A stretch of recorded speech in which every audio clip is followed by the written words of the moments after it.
de que candidato está mais próximo? O votómetro Presidenciais do Observador dá uma ajuda a perceber. Basta responder a 15 perguntas e, se quiser, afinar as respostas. E o votómetro revela de que candidato está mais próximo e mais distante. O votómetro Presidenciais está disponível em observador.pt e tem o apoio da Toyota. 4 horas.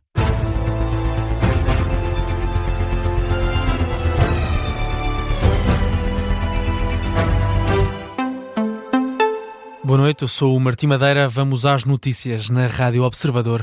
Começamos este jornal pelas presidenciais. Numa crítica velada aos adversários, Luís Marques Mendes promete uma liderança firme, mas estável. Foi a ideia mais vincada num jantar-comício na Lousã, no distrito de Coimbra.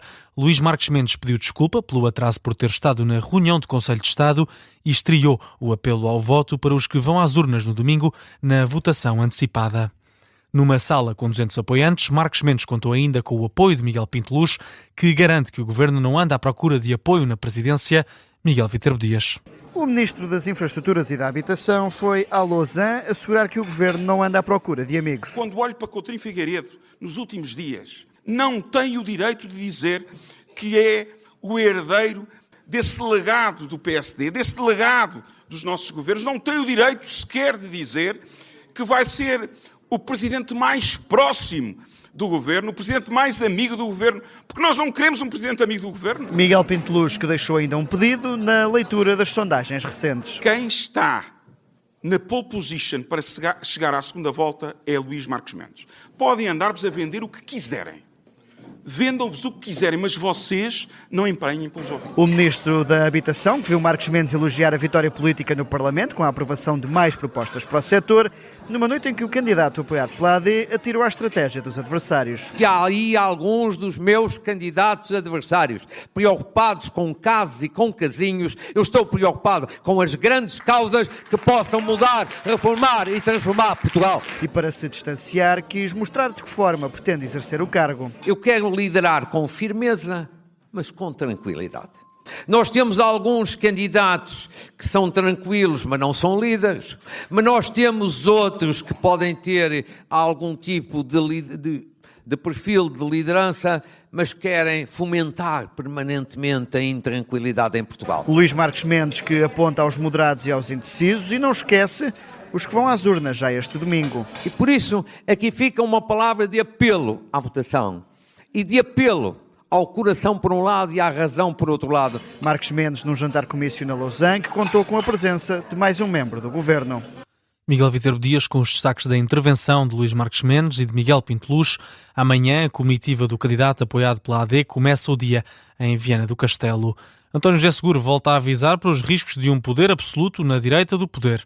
O candidato a Belém questiona o adiamento das eleições para o Tribunal Constitucional e para o Conselho de Estado, eleições que foram marcadas apenas para depois das eleições presidenciais. Seguro volta assim a ensaiar um apelo ao voto baseado nos riscos de uma direita cada vez mais maioritária na Assembleia da República. À candidatura socialista juntou-se Ana Abrunhosa, em Coimbra, para pedir o voto dos eleitores à direita. João Gama. Foi Ana Abrunhosa a receber António José Seguro na cidade de Coimbra. A autarca encontra um candidato mais magro que mostra o que vale na rua. A campanha é para correr rua, é para fazer com amor, é para fazer com o coração, porque as pessoas sentem quando estamos com vontade. Ana Abrunhosa, antiga ministra de António Costa, diz que Seguro é, acima de tudo, um homem bom e moderado, capaz de ir buscar votos à esquerda e à direita. Eu tenho muitos amigos na direita, graças a Deus. E esses amigos da direita, sabe para que é que servem, António? Eles hoje mandam-lhe muitos cumprimentos, porque vão votar em si, António. E se Ana Abrunhosa virou à direita, António José Seguro guinou à esquerda, sem esquecer quem diz que está ao centro. Sim, eu não negociei nenhum apoio. Não fui empurrado por nenhum empresário. Tive a coragem de avançar sozinho. Esta é uma candidatura que nasceu de baixo para cima, do povo trabalhador. Críticas, sem nunca mencionar o almirante Gouveia Melo, num comício com sala cheia em Coimbra, com uma novidade no discurso do socialista. E passado estes meses todos, ainda não tinha conseguido, com o novo Parlamento, fazer a eleição dos 5 representantes no Conselho de Estado. O mesmo em relação ao Tribunal Constitucional. As eleições foram novamente adiadas. E eu pergunto porquê? O que é que está por trás disto, deste novo campo político? António José Seguro a questionar os atrasos nas eleições das altas figuras do Estado com o dedo apontado à direita, mais uma razão para uma ida às urnas. Acreditam como eu? Mais alto, acreditam como eu? Vamos a isto! É por amor a Portugal que aqui estamos! O comício desta noite do socialista António José Seguro, narrado na voz do jornalista João Gama. Amanhã a caravana começa em Braga, bem cedo, às 9 da manhã, e vai passar por Celurico Basto, terra de Marcelo Rebelo de Sousa. Gouveia Melo defende que não tem amarras e alerta que não se vai escolher o comandante da intriga partidária. Num jantar com apoiantes em Aveiro, o almirante volta a puxar da atualidade internacional para alertar para o desafio de assumir a presidência. O almirante alerta que escolher agora um presidente é diferente de há uns anos. Nós não vamos escolher um presidente como escolhemos um presidente há 20 anos atrás, em que a situação internacional estava estabilizada e havia regras. Nós vamos escolher um presidente que vai viver um período muito difícil e que é o comandante supremo das Forças Armadas. E as pessoas esquecem-se disso. Parece que o presidente só é o comandante da intriga político-partidária. Destaques do discurso de Gouveia Melo esta noite em Aveiro. O almirante volta também a defender que é preciso renovar o Estado com um perfil diferente de presidente. António Filipe responde a Rui Tavares e garante que a política do costume foi precisamente o que o levou a candidatar-se à presidência da República. O porta-voz do LIVRE lamentou esta semana que os candidatos de esquerda tenham escolhido a política do costume em vez de tentar chegar a uma solução para defender a democracia. O candidato António Filipe não reconhece a crítica. Ontem ouvimos um interveniente numa campanha eleitoral criticar os candidatos da esquerda e portanto, os candidatos da esquerda, presumo que estava a falar de mim, dizer que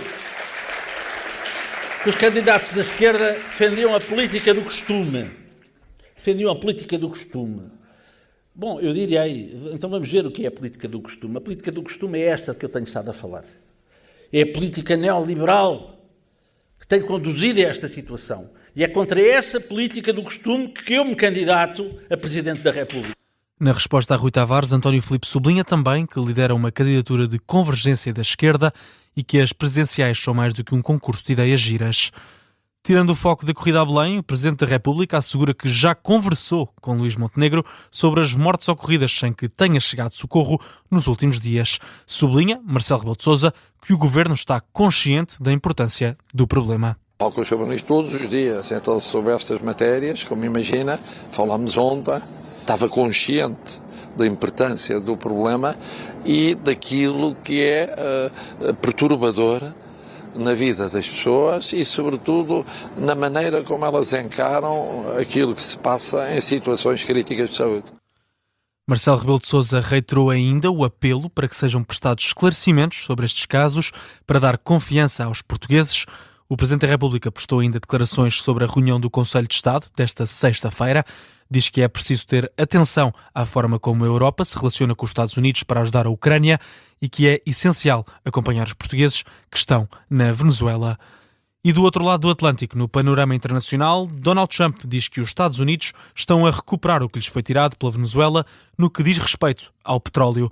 O Presidente dos Estados Unidos acusa a Venezuela de Maduro de roubar a indústria petrolífera e assegura que os Estados Unidos vão explorar petróleo de forma indefinida até recuperarem o que Trump diz ter sido tirado de forma injusta. O líder norte-americano vai ainda mais longe, diz que a Venezuela já aceitou as imposições americanas e que já começou o processo de refinação e venda de até 50 milhões de barris de petróleo. Estamos a recuperar o que nos foi tirado. Eles roubaram a nossa indústria petrolífera. Nós construímos toda essa indústria que começou há muito tempo, mas eles roubaram-na e foram muito ingratos para com este país, mas agora estão a ser muito simpáticos. As empresas americanas terão a oportunidade de reconstruir a infraestrutura energética decadente da Venezuela e, eventualmente, aumentar a produção de petróleo para níveis nunca antes vistos. Donald Trump diz ainda que os Estados Unidos se anteciparam à China, à Rússia, para tomar a conta da indústria petrolífera venezuelana. O presidente norte-americano falou ainda sobre a questão da Groenlândia, assegura que algo vai ser feito quer a Europa goste ou não. Ainda assim, Trump não entrou em detalhes sobre o que pode estar em cima da mesa. São declarações citadas pela Associated Press, onde o presidente norte-americano diz que se os Estados Unidos não agirem, será a China ou a Rússia a agir sobre a Groenlândia. Ponto final neste noticiário das 4 da manhã. A informação fica por aqui, mas regressa daqui a pouco às 5 da manhã com a síntese de notícias. Até lá, fique com a primeira parte do episódio desta sexta-feira de Contracorrente.